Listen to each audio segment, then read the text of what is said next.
truth claims surround us, embedded in fake news, advertisements, political propaganda, and rumors.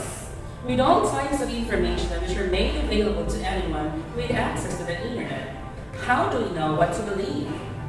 Greetings, learners! I am Teacher Rochelle, And teacher Jeremiah. and we will help you understand the concept of truth Find ways to determine the truthfulness of ideas. and judge the relevance of truthfulness of ideas.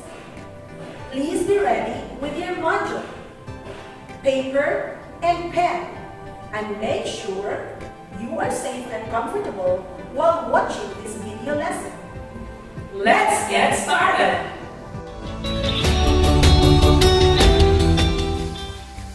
According to Brasher and Marsh 2020, truth judgments reflect inferences drawn from three types of information: base rates, feelings, and consistency with information retrieved from memory. First, people exhibit a bias to accept incoming information because most claims in our environments are true. Second, people interpret feelings, like ease of processing, as evidence of truth. And third, people can, but do not always, consider whether assertions match facts and sources information stored in memory. Learners, are you ready for our first activity? In this exercise, you are to determine which statement is not true among the pool of statements. You are given 5 seconds to give your response for each item.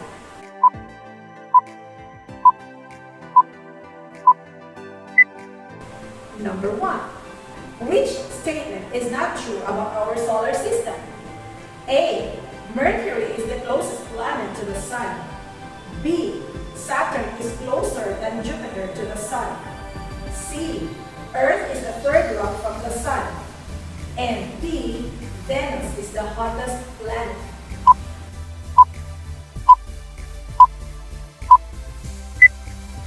The answer is B. Saturn is the 6th planet after Jupiter from the Sun in our solar system. Hence, Jupiter is closer to the Sun.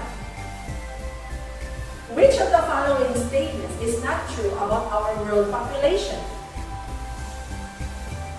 A. Asia is the most populated continent. B. Current world population is estimated at 8 billion. C. India is the most populated country. D. There are more chickens than humans.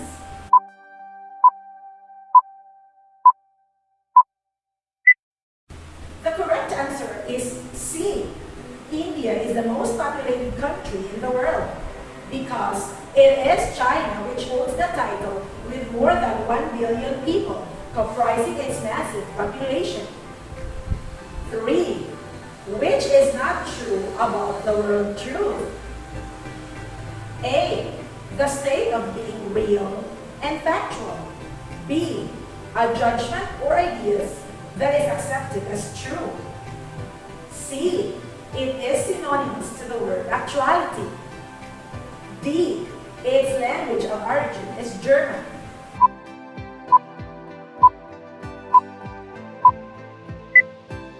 The answer is D.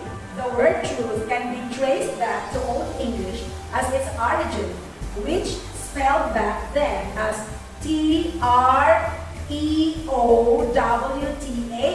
pertaining to faithfulness or constancy.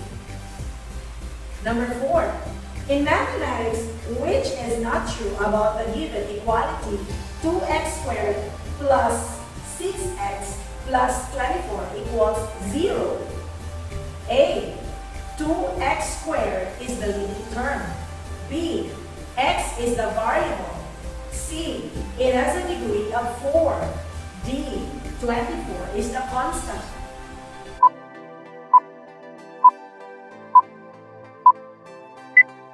The correct answer is C. The degree is determined by the highest exponent found in the leading term. Given the equation 2x squared plus 6x plus 24 equals 0, 2x squared is the leading term, and the highest exponent we can find is 2. So the equation has a degree of 2. 5. Which of the following statements is not true about the laws? A. Our festival is known as a liquor. B. We are a second-class municipality. C. We have a seaport. D. We have a commercial airport.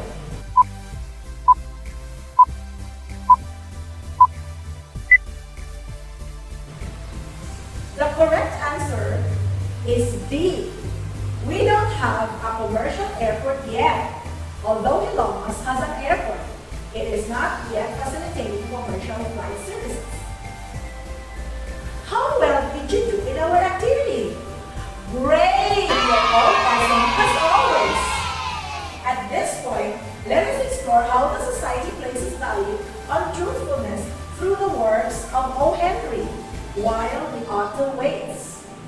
Originally, While the Author Waits is a one-act play, meaning this play has only one setting or scene and is very short. For your convenience, I am going to narrate to you the important events in the play. Please take note of these significant details in the narration for you to answer the questions that will follow. Learners, are you ready? There was a girl with a large mesh veil hangs over her face. She sat on a bench apart. When she turns a page, the book slips from her hand and a young man pounces upon it. He returns it to her with a gallant and hopeful air. The girl thanked the young man. The young man sits near the girl. He told the girl that he had an eye on her before the day. The young man's name is Sparkenstalker, and the girl didn't tell her name because she said that her name is on the paper that would recognize immediately. The mystery woman goes into great detail about her life, her millions, as if she is so discontented and drawn overly bored with the statures and stipulations of the upper class. She almost makes it seem as if she is in a class above of that of which is considered upper, as if almost a royal figure by the mentioning of the Duke and the Prince. She makes mention of these figures of royalty when the young man questions if she will truly be able to fall in love with just a common man. By never offering her name to Mr. Barkenstalker, she has left so much to be desired for in this short play, so much more you want to initially know about her. Early on, Barkenstalker is also doing just the same as the young lady is. They are both putting on airs, as they say, each wanting to unknowingly trade shoes for a day or for eternity even. Mr. Barkenstalker is portraying to a commoner who has not true idea of having financial authority, but claiming to consider he somewhat a connoisseur of the rich and well-to-do class. He begins by attempting to summarize up what her life is like, which leads to her expounding more on her alleged lifestyle. The young lady almost seems as if she wants out of this dreaded long life of balls, dinners, plays, operas, and being around other people, only drawn to her by her financial status or monetary circles. She is living in a world where your name is so powerful she feels as if she cannot dare give him that small piece of information, for he will surely know just who he is talking with on this park bench. Then we have a break in the play when the waitress from the restaurant across the street enters the park, evidently looking for this young lady whom we now address as Mary Jane Parker, reminding her of her shift in the restaurant. The young lady still did not want to lose herself from the illusion and imagination denied she knew the waitress. Mr. Barkenstalker, on the other hand, was approached by his chauffeur and was asked if they are going to pursue or cancel their reservation in the restaurant where Mary Jane Parker is working.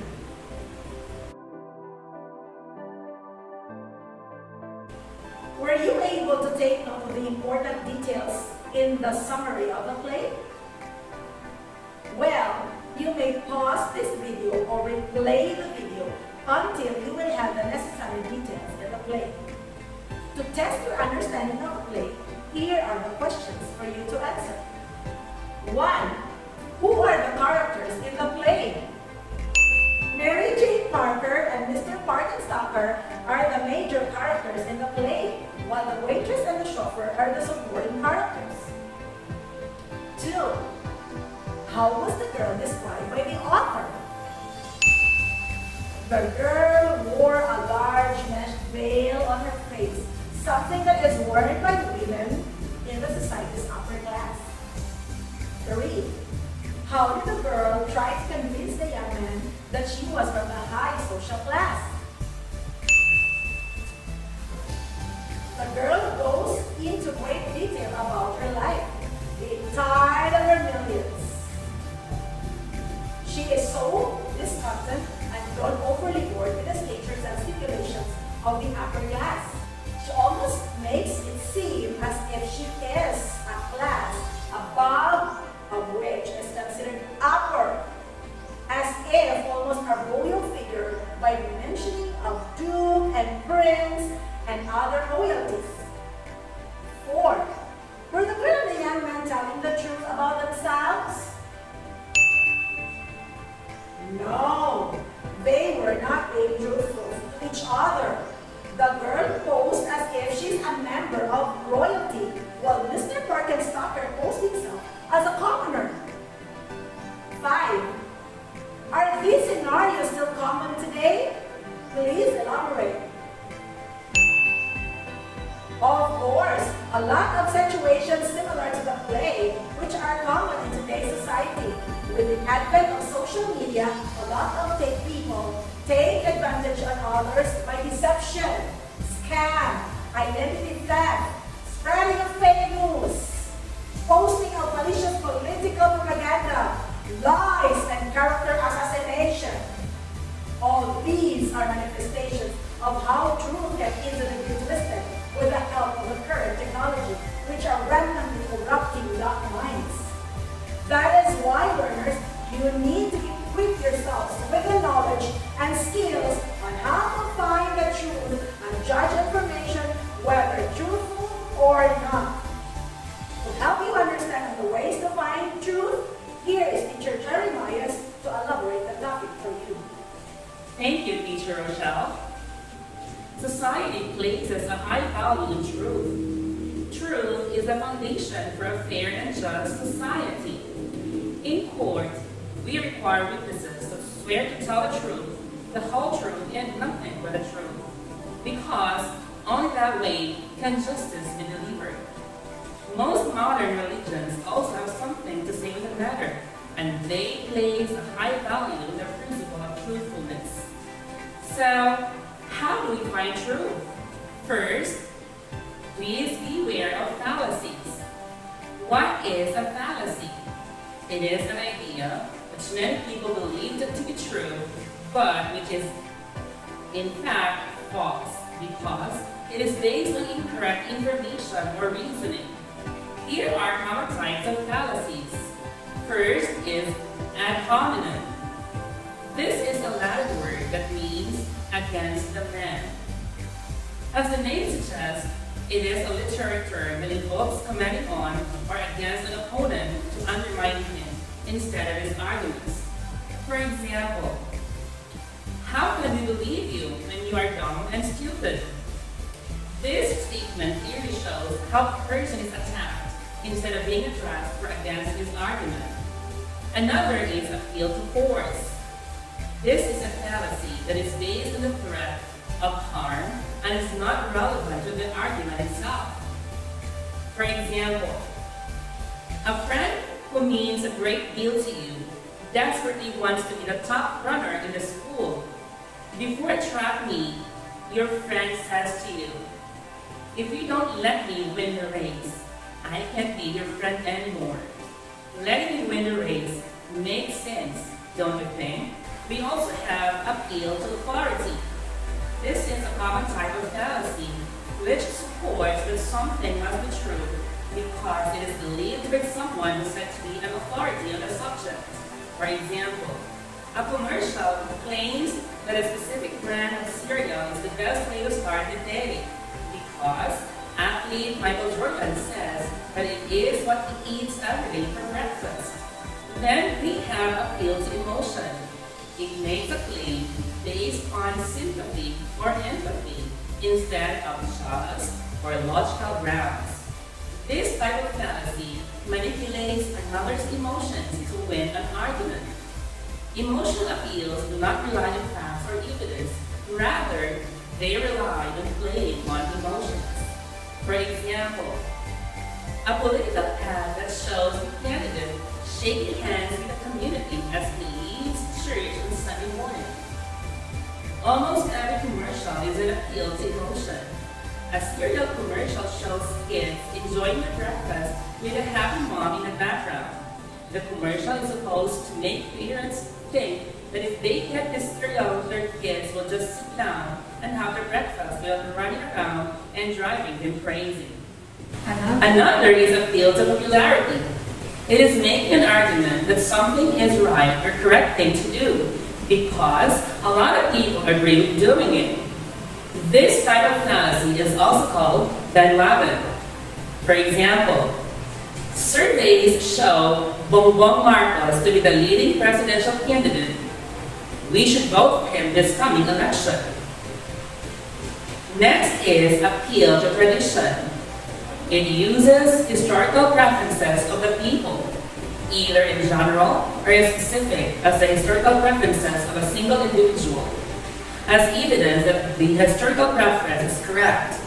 Traditions are often passed from generation to generation with no other explanation besides, this is the way it has always been done, which is not a reason. It is an absence of a reason. For example, we as your parents give these strategies for us to be successful in the business industry. Therefore, you must also do the same strategy if you want to succeed in the business. Then we have begging the question. It is a fallacy in which a claim is made and accepted to be true. But one must accept the premise to be true for the claim to be true. Essentially, one makes a claim based on evidence that requires one to already accept that the claim is true.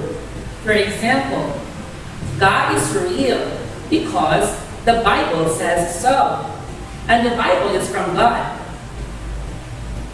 We also have cause and effect.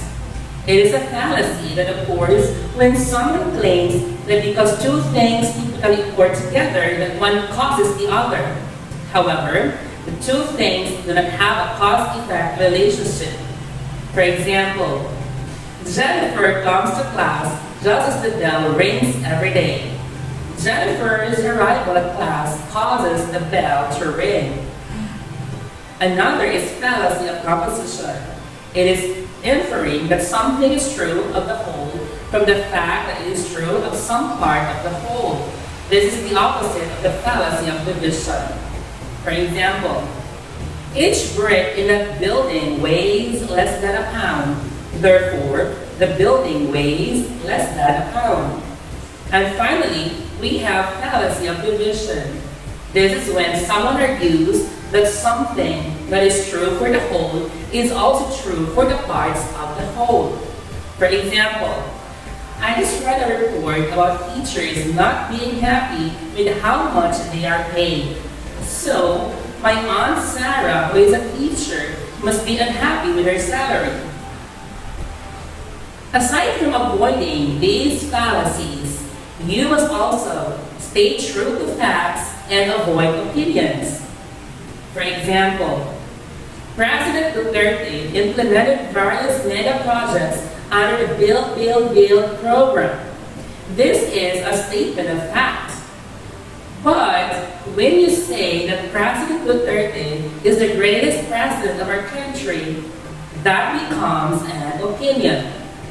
An opinion conveys personal feelings, attitudes, and inclinations which may not be applicable to other people. Another way to find truth is by being vigilant against bias. From the previous module, we learn that bias is a tendency of a human being to have a positive tendency for something or a negative tendency against something.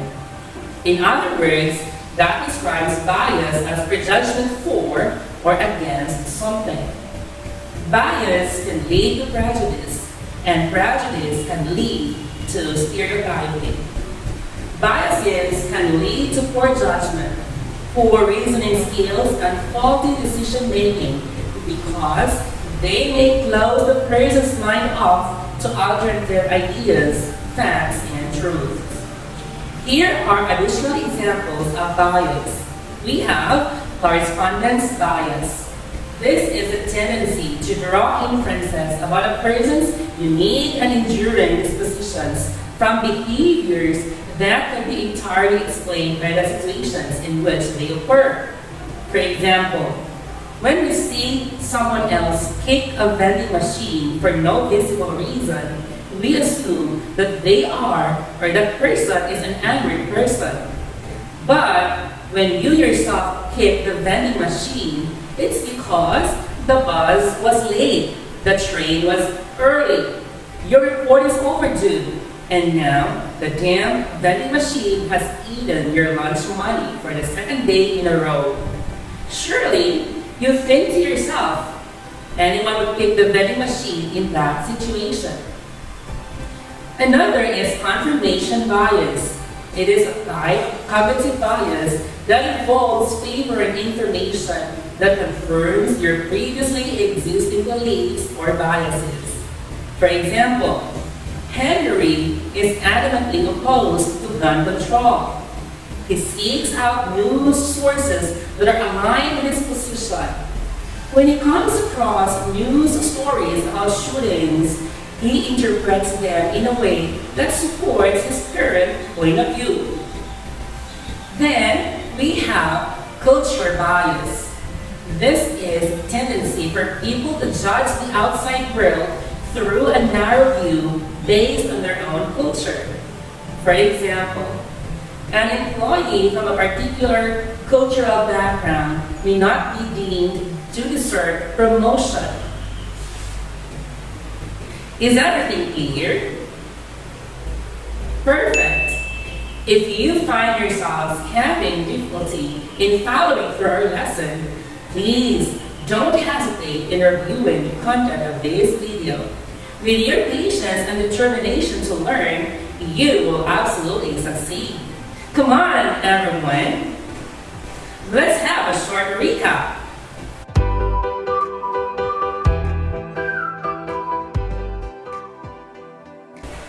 What is truth again? It is a state of being factual, genuine, and real. That is why it is the foundation of a just and fair society. What are the ways to determine the truthfulness of ideas?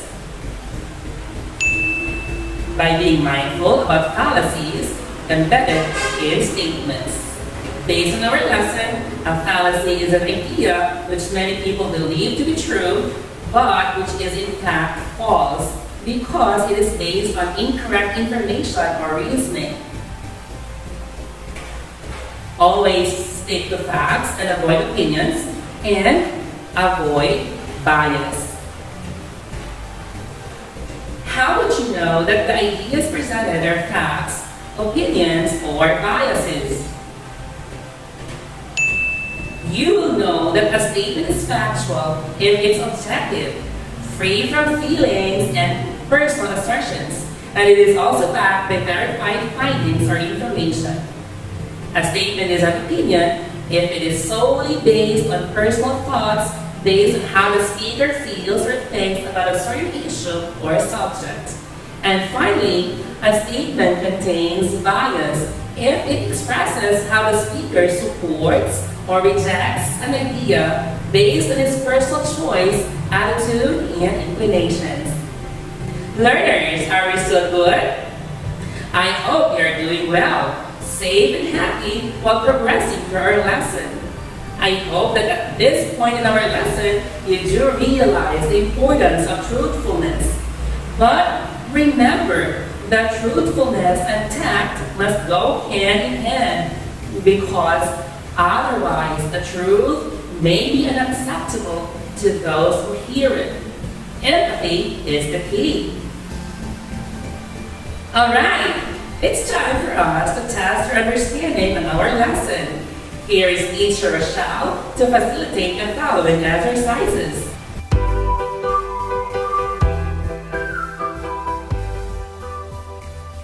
Way to go, learners! It's time for you to apply what have you learned from the discussion. Welcome to exercise 1. This May 9, we are going to have our national election.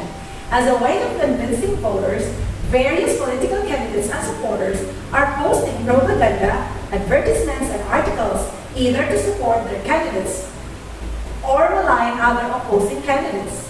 Your task as future voters is to identify the fallacy presented in the given images or videos. You are given 5 seconds to express your answer. Here is our first item. The images show ad hominem as a way of convincing voters not to vote for these candidates. Ferdinand Marcos Jr. tagged as a thief and a tax evader, while Leni Robredo tagged dumb among all other name calls. Here is our second item. The image show an appeal to popularity.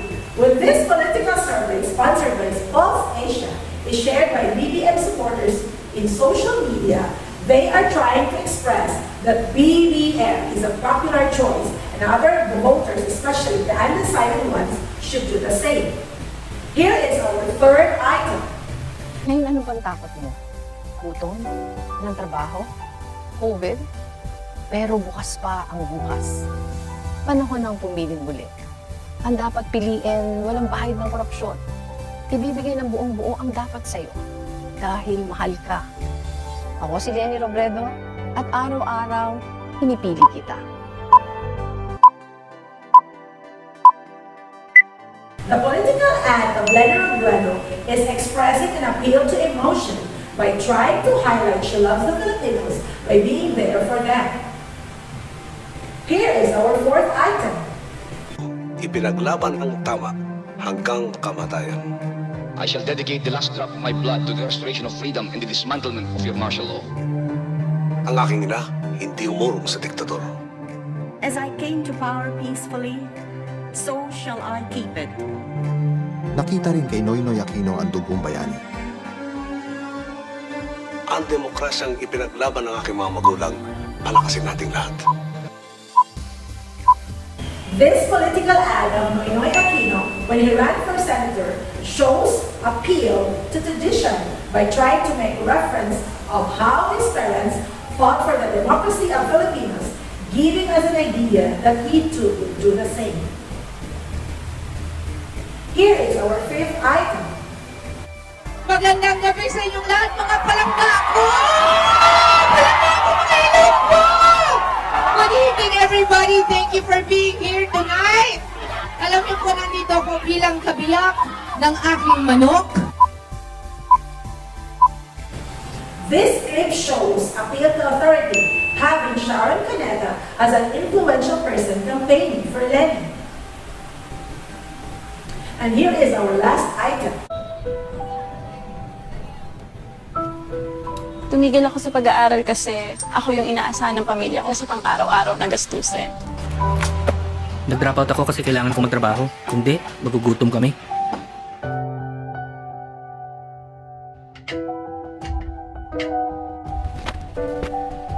Kahit libre ang edukasyon, pinipili ng maraming kabataan ang magtrabaho para suportahan ang pamilya.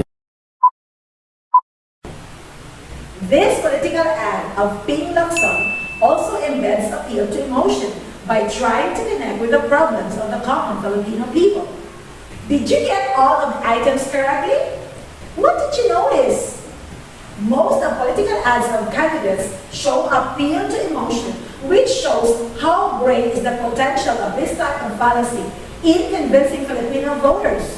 So, please be on guard and shield your emotions and be always critical vital in deciding the candidates whom to vote in future elections.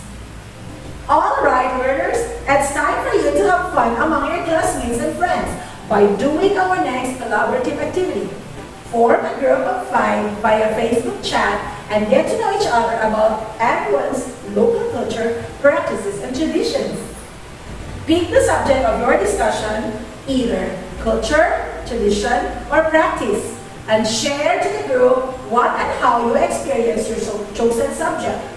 You will have to express a fact about you experiencing your culture, tradition, or practices, an opinion about your experience, and a statement of bias reflecting your support for your culture, practices, or traditions.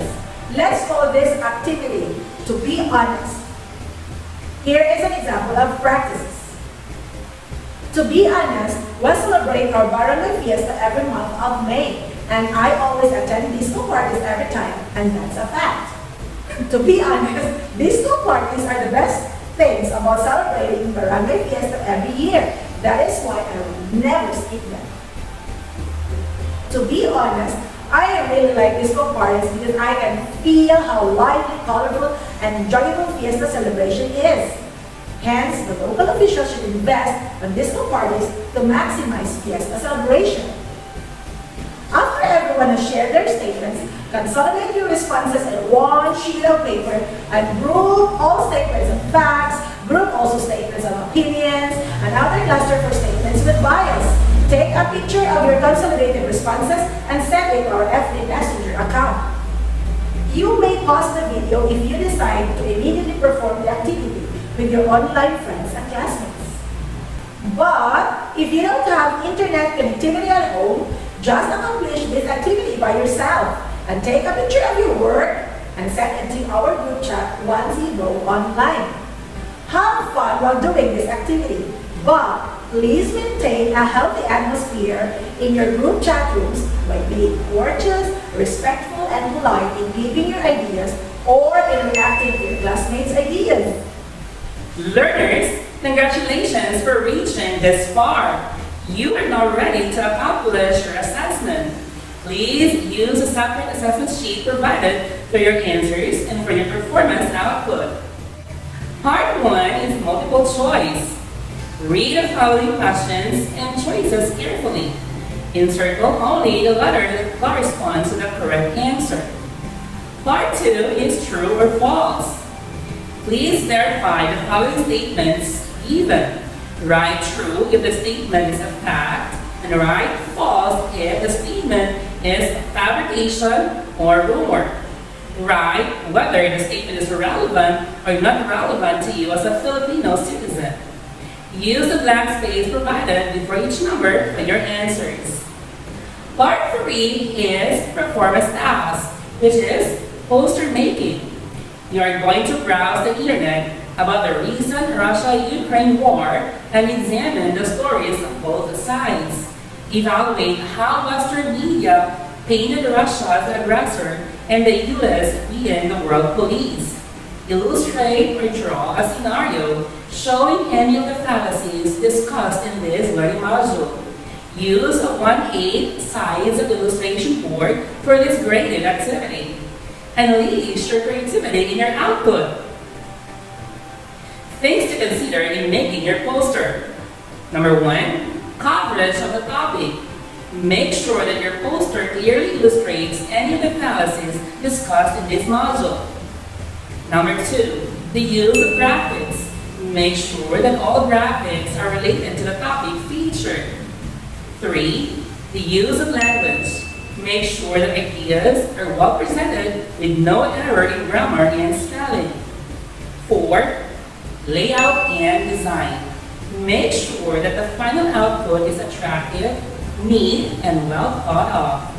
For your assignment, on a 1/4 sheet of paper, explain this briefly. Do you believe everything you hear or watch on the television or on the internet? Why or why not? Thank you for your active participation in today's lesson. I hope that what you learned today will be applied in your real-life situations. With so many information exploding right in front of you, It is important that you are able to determine or judge whether the idea presented is a fact, opinion, pure fabrication, rumor, or fake news. Always learn how to weigh down truth and balance what you believe with what is actually true. It's not enough to know the truth on various matters. Continue to find its relevance to your life and others. As Oscar Wilde put it, the truth is rarely pure and never simple. Thank you for your active participation. I am Teacher Rochelle. And I'm Teacher Jeremias. Bye, learners, and see you on the next learning episode.